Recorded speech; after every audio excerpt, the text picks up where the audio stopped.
Bonjour à tous, chers élèves de première année. Aujourd'hui, nous allons résoudre cet exercice. Il s'agit de trouver l'équation d'une parabole avec des conditions. Comme condition, nous avons les coordonnées du sommet et nous savons que la parabole est tangente à la droite y égale à x. Quand on panique face à un énoncé de ce type, l'idée est de faire un petit dessin de ce qu'on comprend. Ici, ce qui est facile à comprendre, c'est qu'on a une droite, et puis la parabole, on ne peut pas encore trop se projeter puisqu'on ne sait pas si elle va être concave ou convexe. Mais la droite, on a son équation, et elle est assez facile à représenter, puisque à chaque x qu'on calcule, eh bien, c'est la même coordonnée y. Pour 1, je vais à 1, pour 2, je vais à 2, etc. Donc, je peux représenter cette droite. Ensuite, on sait que la parabole passe par le sommet, donc 1, 2. Donc, on sait qu'elle va couper la tangente en un seul point. Un seul point, ça veut dire qu'elle ne va pas être concave, parce que sinon, elle couperait en deux fois. Elle est obligée donc d'être convexe. J'ai imaginé un petit croquis, puis voilà, c'est bon, j'ai compris. Donc maintenant, ce qu'on cherche au niveau de l'équation, c'est forcément une forme canonique, puisque quand on a les coordonnées du sommet, eh bien, c'est la forme canonique qui nous aide à faire voir cette information directement. Puisque A fois x moins h au carré plus k, le h et le k, ce sont les coordonnées donc 1 et 2 du sommet. Donc, on peut déjà écrire quelque chose. On peut déjà écrire f de x égale à a fois, et puis x moins 1 au carré plus 2. Je vous invite à mettre en évidence en couleur ce qui est d'un point de vue théorique, histoire de pouvoir le voir bien flash quand vous revoyez vos exercices.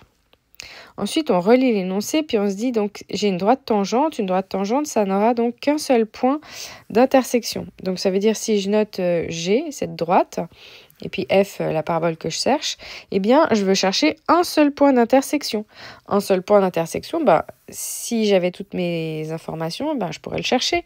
Je voudrais résoudre une fonction égale à l'autre, et puis je cherche x, et puis après, je calcule y.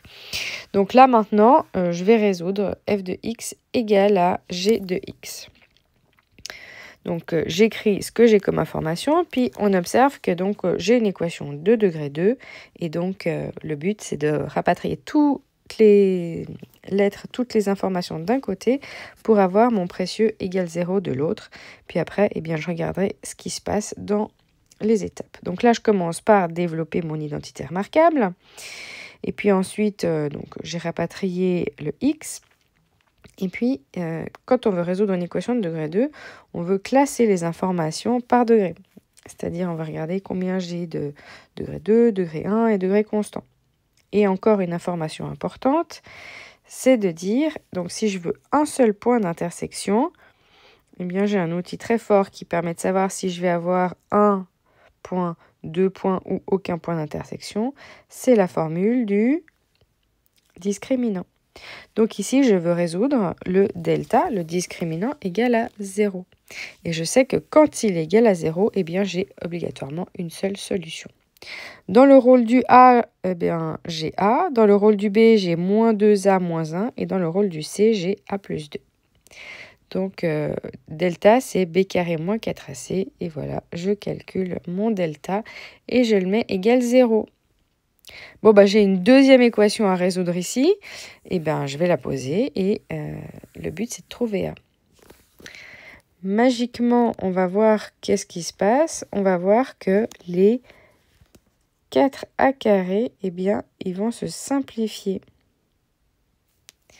Donc, on n'aura pas une équation de degré 2 finalement à résoudre, mais on aura une équation de degré 1. Et donc, si j'ai une équation de degré 1, j'ai combien de solutions? Et quelle méthode de résolution? Eh bien, si j'ai une équation de degré 1, eh bien, j'ai au maximum une solution. Et ça va être cette valeur-là qu'on va prendre pour A. A égale à donc 1 quart. Et je cherche donc ma fonction f. Je reprends ma fonction f et j'écris 1 quart à la place de A. Et l'exercice est terminé. J'espère que cet exercice était clair. Je vous souhaite à tous de belles révisions.